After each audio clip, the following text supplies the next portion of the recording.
નમસ્કાર દર્શક મિત્રો, આપ નિહાળ રહ્યા છો સાઈ ગ્રુપ મીડિયા હાઉસ દ્વારા સંચાલિત નવસારી લાઈવ અને ઝટપટ ન્યૂઝ. દિવસભરની ઘટનાઓથી અવગત કરાવતું એકમાત્ર બુલેટિનમાં જુઓ દેશ અને દુનિયાના આજના મહત્વના સમાચાર.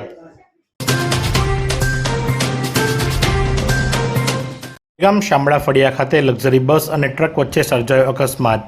સુરતથી ધરમપુર આશ્રમ ખાતે જઈ રહેલ બસને નડ્યો અકસ્માત. બસમાં સવાર 6 મહિલા, 2 પુરુષ અને 3 બાળકો મળી કુલ 11 જેટલા લોકોને ઈજા થતાં સારવાર અર્થે હોસ્પિટલ ખસેડાયા. લક્ઝરી બસના ચાલકની ભૂલના કારણે અકસ્માત સર્જાયો.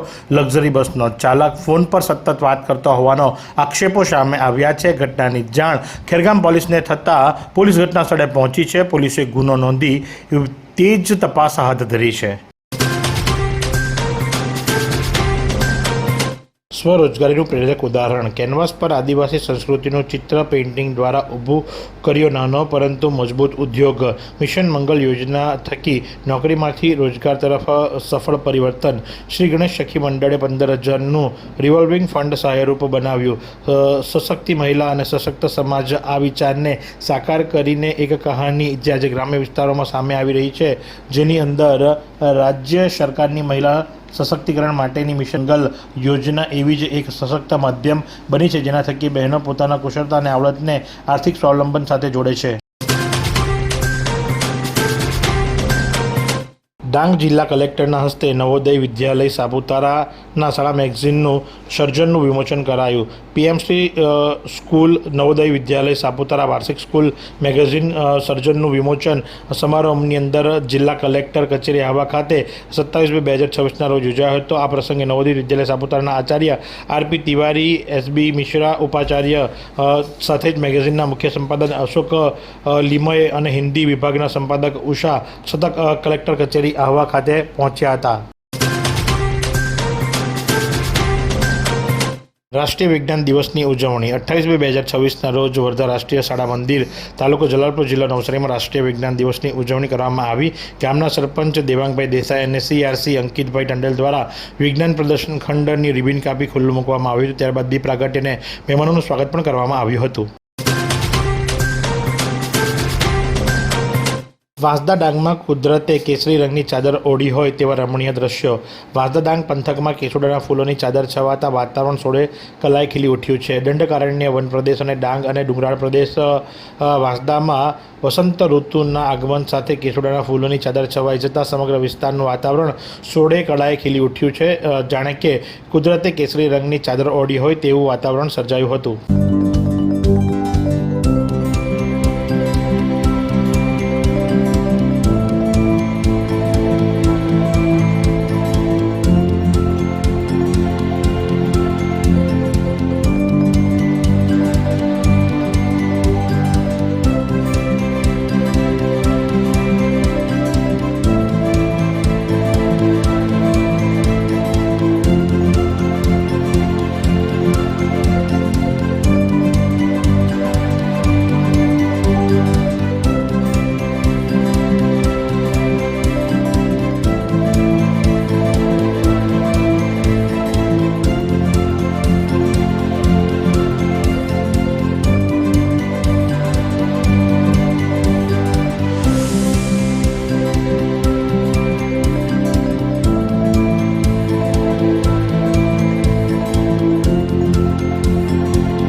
કેન્દ્રીય જળશક્તિ મંત્રી સી.આર. પાટીલ દ્વારા મેંધર તથા તલાવચોરા ગામે ફ્લડ વોટર ડ્રેઇન કાર્યની સમીક્ષા મુલાકાત કરવામાં આવી. કેન્દ્રીય જળશક્તિ મંત્રાલયના કેબિનેટ મંત્રી સી.આર. પાટીલ દ્વારા ગણદેવી તાલુકાના મેંધર તથા ચીખલી તાલુકાના તલાવચોર ગામના જળ સંબંધિત કામગીરી અંતર્ગત ફ્લડ વોટર ડ્રેઇન કામોની સ્થળ મુલાકાત લઈ વિસ્તૃત સમીક્ષા કરવામાં આવી હતી. મંત્રી સી.આર. પાટીલે કાંસ સફાઈ, વરસાદી પાણીની વ્યવસ્થાપન તથા જળ સંચયના કામોની પ્રગતિ અંગે અધિકારીઓ પાસેથી માહિતી મેળવી સૂચનો આપ્યા હતા. લવ યુ જિંદગી વ્યવસ્થા માટે છે એ માનવું ખોટું છે. વક્તા મેહુલ ઠક્કર.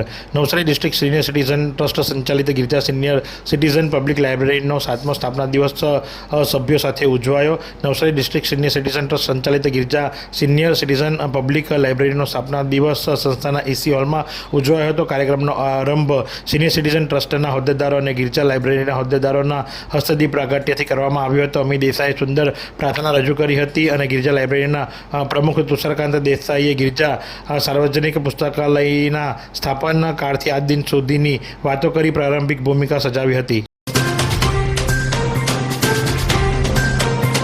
અખબારી અહેવાલ બાદ એંધલ ડુંગરના માર્ગે રેલિંગ મુકાયા. ગણદેવી તાલુકાના એંધલ ગામે ડુંગરના રસ્તે રેલિંગના અભાવે અકસ્માતના ભયના ચિત્ર અહેવાલ અખબાર 20/2/2026ના રોજ પ્રકાશિત કરાયો હતો. જે સંદર્ભે આ રોડ પર રેલિંગ નાખતા આમ જનતાએ રાહત સાથે અન્ય લાગણી અનુભવી છે. એંધલ પશુ દવાખાનાથી હાઈવેને જોડતા ટૂંકા રસ્તાને કે જેનો ઉપયોગ વાહન ચાલકો વધુ કરે છે. આ માર્ગ 24 કલાક ધમધમતો રહે છે. તે માર્ગ પહોળો કર્યા બાદ હાઈવે તરફ ડાબી બાજુએ ઊંડી ખાડીને લઈને અકસ્માતનો ભય સેવાઈ રહ્યો હતો. ડાંગ દરબારમાં સ્વદેશી અભિયાનની ગુંજ. ડાંગ દરબારના ભાતીગળ લોકમેળામાં જિલ્લા વહીવટીતંત્ર દ્વારા સ્વદેશી ચીજ વસ્તુઓનું વેચાણ તથા વોકલ ફોર લોકલની થીમ સાથે સ્થાનિક પરંપરાગત ટ્રાઇબલ ફૂડ સ્ટોલનું પણ આયોજન કરાયું છે. જેમાં ડાંગ જિલ્લાની માહિતી કચેરી દ્વારા સ્વદેશી અભિયાન અંગે જનજાગૃતિ માટે તૈયાર કરાયેલું સ્ટીકર માટે મોટે પાયે વિતરણ કરાઈ રહ્યું છે અને અંતરિયાળ વિસ્તારમાં પણ સ્વદેશી અભિયાનનો સંદેશો લોકો સુધી પહોંચી રહ્યો છે. ગિરિમથક સાપુતારાના વાતાવરણમાં અચાનક પલટો. ગાઢ ધુમ્મસ સાથે ઠંડીનો ચમકારો. પ્રવાસીઓમાં ઉત્સાહ, ખેડૂતોમાં ચિંતા.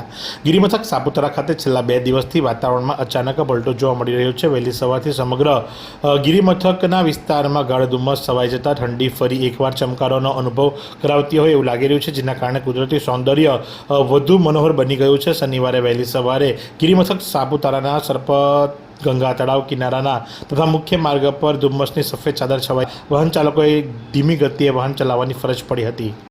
શું તમે શરીરના સાંધાના દુખાવાથી પીડાઈ રહ્યા છો કે પછી તમે કોઈ સ્પોર્ટ્સ ઇન્જરીથી પીડાઈ રહ્યા છો? લકવાની બીમારી બાદની પીડા સહન કરી રહ્યા છો? શું તમને સ્પાઇનલ પ્રોબ્લેમ છે? તો આ તમામ દુખાવાને હવે બાય બાય કરી દો, કારણ કે માસ્ટર ડિગ્રી ધરાવતા ખૂબ જ અનુભવી ફિઝિયોથેરાપિસ્ટ ડૉક્ટર અમિત પટેલ પાસે તમે આ તમામ સમસ્યાઓનું સચોટ નિદાન કરાવી ફરીથી નોર્મલ જિંદગી જીવી શકો છો. તો સરનામું નોંધી લો. Comprehensive care centre, DD street, library પાસે, અનુરાગ સારીઝની લાઇનમાં, નવસારી.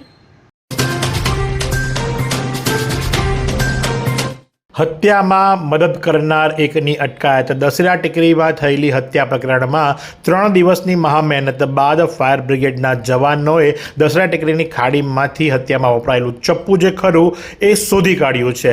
20 ફેબ્રુઆરીના રોજ ચેતન રાઠોડ અને તેનો મિત્ર પંકજ અગાઉ થયેલા ઝઘડા અંગે સમજાવટ માટે રાહુલ રાઠોડ અને હેમંત રાઠોડ પાસે ગયા હતા. આ દરમિયાન સાંઈબાબા મંદિર પાસે આરોપીઓએ ચેતન ઉપર છરીના ઘા ઝીકી તેની નિર્મમ હત્યા કરી હતી અને જે સંદર્ભે ગણદેવીના સાલેથી રાહુલ અને હેમંતની ધરપકડ કરવામાં આવી હતી. સાથે જ એક નાબાલિગ પકડાયો હતો. આ ત્રણેયને જે ખરા એમાંથી 2ને 3 દિવસના રિમાન્ડ મેળવ્યા હતા અને નાબાલિગને જુનાઇલ કસ્ટડીની અંદર મોકલવામાં આવ્યો હતો. ત્યારબાદ કિરણ નામનો આરોપી પૂછપરછ દરમિયાન કબૂલ્યું કે આ ચપ્પુ જે ખરું એ કિરણે ફેંક્યું હતું, એટલે હત્યામાં મદદ કરનાર કિરણને પણ ઝડપી પાડવામાં આવ્યો છે. ખૂબ સારી વાત છે કે વિજલપુરનો રેલવે ઓવરબ્રિજ બની રહ્યો છે, પણ દુઃખની વાત એ છે કે ત્યાં કામ કરનાર કર્મચારીઓને કોઈપણ પ્રકારના સેફટી બેલ્ટ કે સેફટી સાધનો આપવામાં નથી આવ્યા. કોન્ટ્રાક્ટર પોતાની રીતે જ કામ કરાવી રહ્યો હોય એવું લાગી રહ્યું છે અને જેના કારણે લઈ કદાચ કોઈ મજૂરનો જીવ જોખમમાં મુકાય તો નવાઈની વાત નથી. નથી હેલ્મેટ, નથી સેફટી શૂઝ, નથી સેફટી બેલ્ટ. એમ જ મજૂરો પોતે પોતાના જીવના જોખમે કામ કરી રહ્યા છે. વર્ષો બાદ કામ શરૂ થયું છે, અટકવું ન જોઈએ, પણ મજૂરોનો પણ જીવ છે એની પણ સલામતી જળવાવી જોઈએ. એટલું જ નહીં, કામ ચાલી રહ્યું છે એ દરમિયાન કોઈ અધિકારી ફરકતું નથી. એટલે શું બ્રિજ બની ગયા પછીથી એની ગુણવત્તાની ચકાસણીમાં જો કોઈ ઉણપ આવે તો જવાબદાર કોણ? બાપ સ્વામિનારાયણ વિદ્યા મંદિર નવસારી ખાતે ગૌરવપૂર્ણ ઇનામ વિતરણ સમારંભ યોજાયો. મહંત સ્વામી મહારાજની પ્રેરણાથી સંચાલિત બાપ સ્વામિનારાયણ વિદ્યા મંદિર નવસારી ખાતે 28મી ફેબ્રુઆરી 2026ને શનિવારે ભવ્ય અને ગૌરવસભર ઇનામ વિતરણ સમારંભનું આયોજન કરવામાં આવ્યું હતું.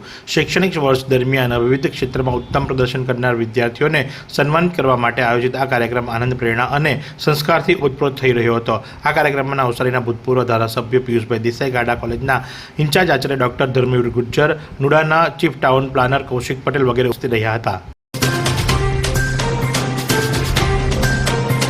આજ રોજ નવસારીના રામજી મંદિર હોલ ખાતે લિટલ હાર્ટ પ્લે સ્કૂલનો એન્યુઅલ ફંક્શન ઉજવાયો હતો. નાના ભૂલકાઓએ સરસ મજાના વસ્ત્ર પરિધાન કરી અને ડાન્સ કરતા સૌ આમંત્રિત મહેમાનો સહિત માતા પિતાના મન મોહી લીધા હતા.